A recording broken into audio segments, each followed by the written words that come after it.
Trump ने भारत के ऊपर लगभग 26% के आसपास का टैरिफ लगा दिया है, लेकिन फिर भी हमारे बाजार मजबूती के साथ टिके रहे। निफ्टी बैंक में तगड़ी तेजी, वहीं पर निफ्टी में हल्की सी गिरावट हमें देखने को मिली, लेकिन एक जो मजबूत सपोर्ट आया फार्मा सेक्टर से आया। फार्मा सेक्टर से सपोर्ट आने का मतलब है कि फार्मा सेक्टर पे टैरिफ का असर नहीं पड़ेगा या टैरिफ नहीं लगाया गया है।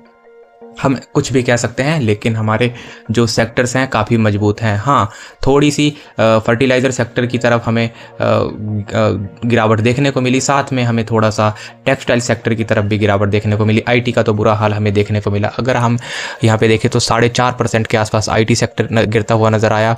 बीएसटी स्मॉल कैप, निफ्टी हमें अच्छा खासा, निफ्टी बैंक अच्छा खासा उछलता हुआ नज़र आया। वहीं पर सेंसेक्स और निफ्टी में हल्की फुल्की गिरावट देखने को मिली, जो कि नॉर्मल बाज़ार में भी गिरावट हमें देखने को मिलती ही है। लेकिन जो मेन चीज़ है वह है आज का शेयर मार्केट बंद होने के बाद एक खबर आई, जो कि खास खबर है आईटीडी सीमेंटेशंस के लिए। तो देखते हैं आखिर इस कंपनी ने आखिर क्या अनाउंसमेंट की है, जिससे हमें तगड़ा एक्शन देखने को मिल सकता है आने वाले टाइम पे और कल के दिन। तो अगर हम बात करें तो इस कंपनी के ऑफ़र के बारे में, क्योंकि जो कंपनी ने एक ऑफ़र जनरेट किया है असल में, और मेन रीज़न यही है इस न्यूज़ का बड़ा होने का, क्योंकि हमने इसकी समरी निकाल ली है। बहुत ही ज़्यादा काफ़ी बड़ा ये नोटिफिकेशन था, जिसका काम सिर्फ समरी के साथ ही चल सकता था। तो इसकी समरी एकदम आपको शॉर्ट में मैं आपको यहाँ पे दिखाने वाला हूँ, जिसमें कि आपको अच्छे से समझ में भी आ जाएगा। जो आईटीडी सीमेंटेशन है वह एक ओपन ऑफर लेकर आई है, टेंडर ऑफर होने वाला है। ये लगभग 55,80,666 करोड़ रुपए का आईटीडी सीमेंटेशन के लिए ये ऑफर होने वाला है। तो कंपनी इतने शेयर, लगभग 13% का ऑफर प्राइस कंपनी का है, जो कि एस्क्रो डीमेट अकाउंट के थ्रू इसमें ट्रांजैक्शन होगी। मतलब कि जो शेयर का लेन देन होगा वो इस वाले डीमेट, ये एक डीमेट अकाउंट का नाम होता है एस्क्रो डीमेट अकाउंट। तो कौन कौन होगा इसमें शामिल? LIIPL ITD cementation India open offer जो अकाउंट होगा, डीमेट अकाउंट, उसका नाम होगा एस्क्रो। और साथ में किसके साथ होगा? वेंचुरा सिक्योरिटी लिमिटेड के साथ। तो ये थी इसकी मेन हेडिंग। तो अब बात करते हैं की पॉइंट्स क्या है। जो डिपॉजिटरी पार्टी से जो DPID, जो आपका एक डीमेट अकाउंट होता है, बिल्कुल एस्क्रो अकाउंट का डीमेट ID ये है, क्लाइंट ID ये है, पैन नंबर ये है, टाइम स्टैम्प जो कि आज की है 5 बजे की, मार्केट बंद होने के बाद की।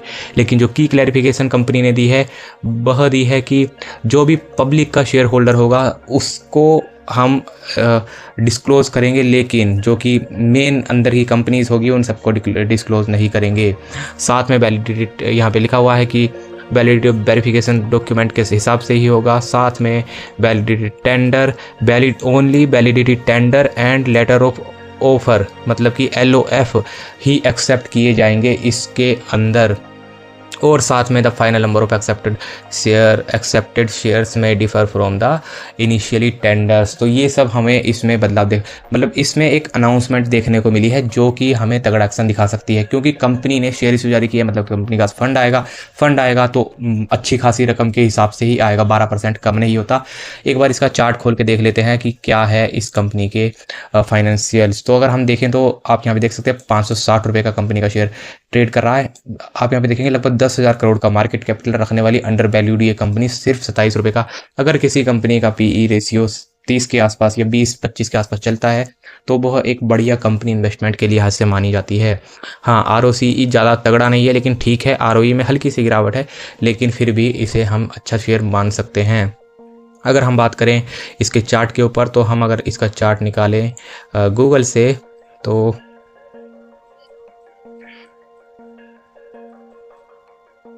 तो आईटीडी सीमेंटेशन का ये जो चार्ट है आज के दिन हमने देखा एकदम फ्लैट बंद हुआ। पिछले 5 दिनों में अगर हम बात करें तो भी फ्लैट ही है, और अगर हम बात करें पिछले 1 महीने की तो 6% अपसाइड दिखाता हुआ नज़र आया। और हमें करेक्शन इसके ऊपर चाहिए तो 6 महीने में हमें 13% और 1 जनवरी से सिर्फ 2%।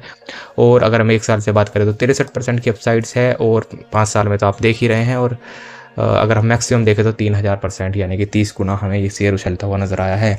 लेकिन अभी भी ये शेयर एकदम पीक पर है, तो ख़रीदना तो नहीं बनता है, लेकिन हाँ, इंट्राडे के ऊपर इसके ऊपर ट्रेड की जा सकती है।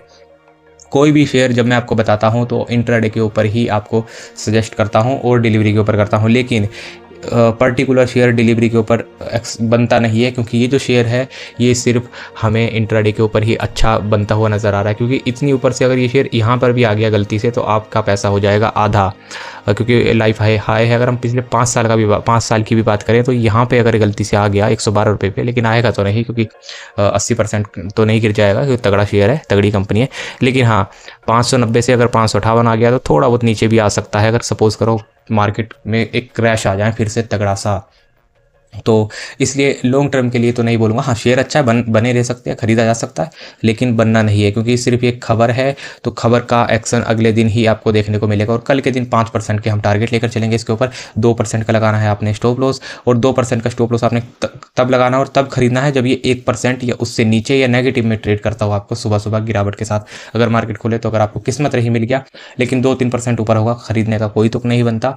इसलिए आपने जैसा बताया है बिल्कुल वैसा करना है, और खरीदना जो है आपने 9:25 से 9:30 के बीच में ही खरीदना है, क्योंकि आपको अच्छा खासा वहाँ पे करेक्ट मिलेगा ये शेयर। तो अगर वीडियो पसंद आई हो तो लाइक करिए, चैनल को सब्सक्राइब करिए। मिलते हैं नेक्स्ट वीडियो में। Take care.